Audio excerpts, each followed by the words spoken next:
पंजाब में पीएम मोदी की सिक्योरिटी चोक के मामले में सुप्रीम कोर्ट आज आजादाना कमेटी तश्कील देगा। सुप्रीम कोर्ट के रिटायर्ड जज कमेटी की क़यादत करेंगे। गुज़िश्ता समाअत में सुप्रीम कोर्ट ने मामले की जांच के लिए कमेटी तश्कील देने पर रजामंदी जाहिर की थी। डीजीपी चंडीगढ़, आईजी, कौमी तहक़ीक़ाती एजेंसी, पंजाब हरियाणा हाईकोर्ट के रजिस्ट्रार जनरल मुजवज़ा कमेटी का हिस्सा होंगे। पंजाब के एडिशनल डीजी भी कमेटी का हिस्सा होंगे। अदालत ने मरकज और पंजाब हुकूमत की जानिब से हो रही जांच को रोक दिया है। ख्याल रहे कि 5 जनवरी को पंजाब में पीएम मोदी का काफिला रुका था। इस मामले में मरकज और रियासती हुकूमत के बीच इल्जाम जवाबी इल्जाम का सिलसिला हनूज जारी है।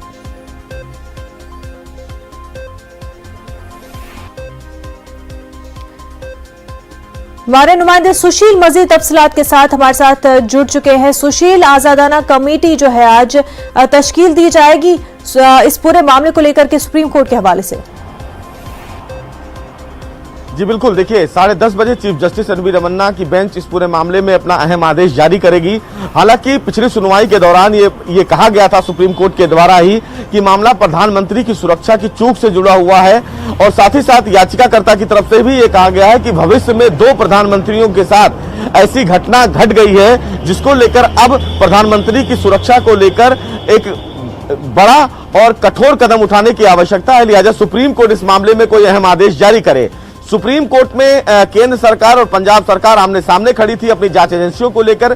पंजाब सरकार केंद्र सरकार पर आरोप लगा रही थी कि जो कमेटी का गठन किया गया है वो गलत है, वहीं केंद्र सरकार ये कह रही थी कि जो पंजाब सरकार के द्वारा कमेटी का गठन किया गया है वो गलत है। बहरहाल सुप्रीम कोर्ट ने इस पूरे मामले में अपने तमाम जो साथी जज हैं उनसे उन्होंने बातचीत की थी और ये कहा था कि जिस तरह प्रधानमंत्री की सुरक्षा से मामला जुड़ा हुआ है और ये मामला बेहद गंभीर है, लिहाजा इस पूरे मामले में निष्पक्ष जांच सुप्रीम कोर्ट भी चाहता है और इसीलिए सुप्रीम कोर्ट ने मुनज़्ज़ा ये संकेत दिया था कि इस पूरे मामले में सुप्रीम कोर्ट के रिटायर्ड जज को अपॉइंट किया जाएगा और अब वो कमेटी जांच को लेकर आगे बढ़ेगी। जब दोनों एजेंसियां जांच कर रही हैं उस जांच पर फिलहाल रोक लगा दी गई थी। तो आज जब 10:30 बजे फैसला आएगा तो ये देखना होगा कि सुप्रीम कोर्ट के कौन से रिटायर्ड जज होंगे जिनके सुपरविजन में कमेटी का गठन किया जाएगा। तमाम जो अधिकारी हैं वो कौन कौन अधिकारी शामिल किए जाएंगे और जांच की तय सीमा क्या होगी, कब तक जांच कमेटी को अपनी रिपोर्ट दाखिल करनी है, ये तमाम चीजें 10:30 बजे जब सुप्रीम कोर्ट प्रधानमंत्री की सुरक्षा से संबंधित अपना फैसला जारी करेगा तब साफ हो पाएगी। सुशील, बेहद शुक्रिया तमाम तफसीलात के लिए।